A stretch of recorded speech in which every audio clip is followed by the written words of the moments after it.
সাবেক ফেসিবাদী সরকারের আমলে মালয়েশিয়া শ্রমবাজারে সিন্ডিকেট হয়েছিল।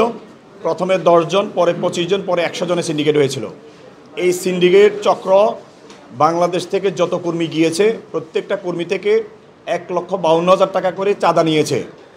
এই সিন্ডিকেটের একটা সিস্টেম ছিল FWCMS পদ্ধতি, অনলাইন পদ্ধতি। এই অনলাইন পদ্ধতি 5,000 রিঙ্গিট সমপরিমাণ টাকা প্রত্যেক কর্মী থেকে নিয়েছে। এভাবে তারা 12,000 কোটি টাকা তারা কিন্তু আত্মসাৎ করেছে। এই যে সিন্ডিকেট চক্র যে অনিয়ম এবং দুর্নীতি করেছে মালয়েশিয়ার শ্রমবাজারে, এই একই চক্র আবারও তারা মাথাছাড়া দিয়ে উঠেছে এবং আবারও মালয়েশিয়ার শ্রমবাজারে সিন্ডিকেট করার জন্য তারা পায়তারা করছে। ইতিমধ্যে তারা বিভিন্ন রিক্রুটমেন্ট এজেন্সি 25টা সিন্ডিকেট করার একটা লিস্ট আমরা দেখতে পেয়েছি।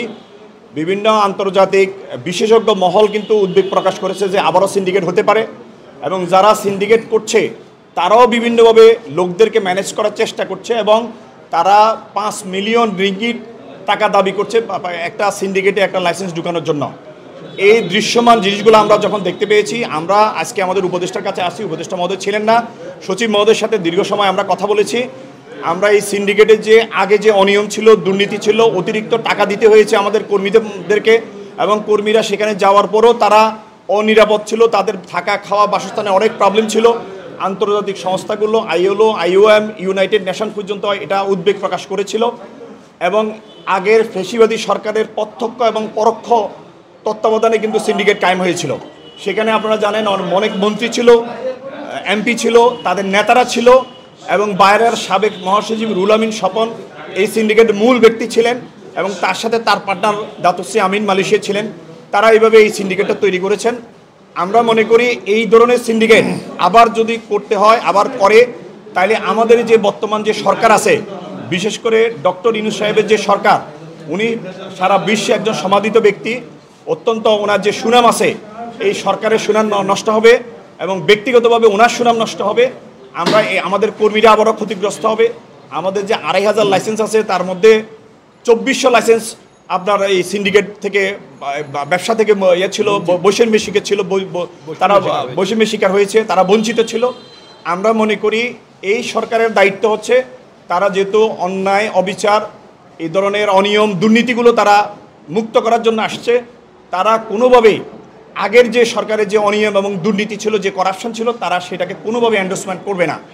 আমরা এটা দৃঢ়ভাবে বিশ্বাস করি এই সিন্ডিকেট চক্রকে তারা আর কোনোভাবে সুযোগ দিবে না।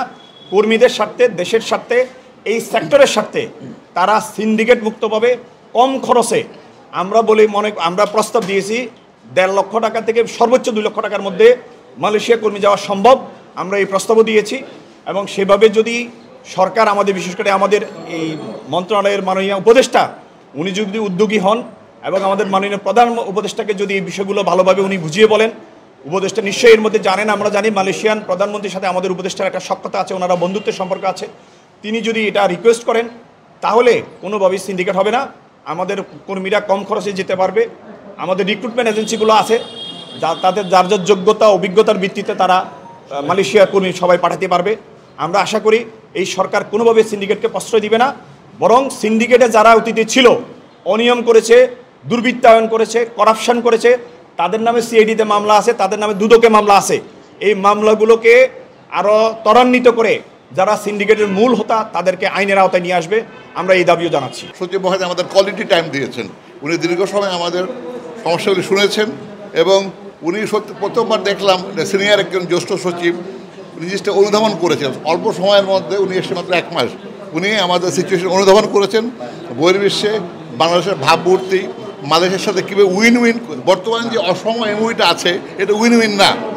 যখন হাত মিলান, হাত স্ট্রেট থাকলে উইন উইন হয়। বাংলাদেশের হাত উপরে, আমাদের হাত নিচে, তো তারা আমাদের উপরে একটা কর্তৃত্ব প্রয়োগ করছেন, যার কারণে এমওইটা আমাদের আগামী মাসে ওয়ার্কিং কমিটির মিটিং আছে। আগামী মাসে ওয়ার্কিং কমিটিতে এমওইটা কোনো রকমের রেটিফাই করা যায় কিনা উনি সচেষ্ট আছেন। উনি উইন উইন সম্পর্ক চান এবং যিনি মালয়েশিয়াতে কর্মী না নেওয়া হয় সিন্ডিকেটের কারণে অন্যত্র রিসোর্স কান্ট্রি আমরা খুঁজে বের করবো, যেসব বন্ধ দেশ আছে ওইটা আমরা খুঁজে বের করব এবং উনি আমাদের আশ্বস্ত করেছেন যে উনি দেখবেন ব্যাপারটা সকলে যেন ব্যবসা করতে পারে।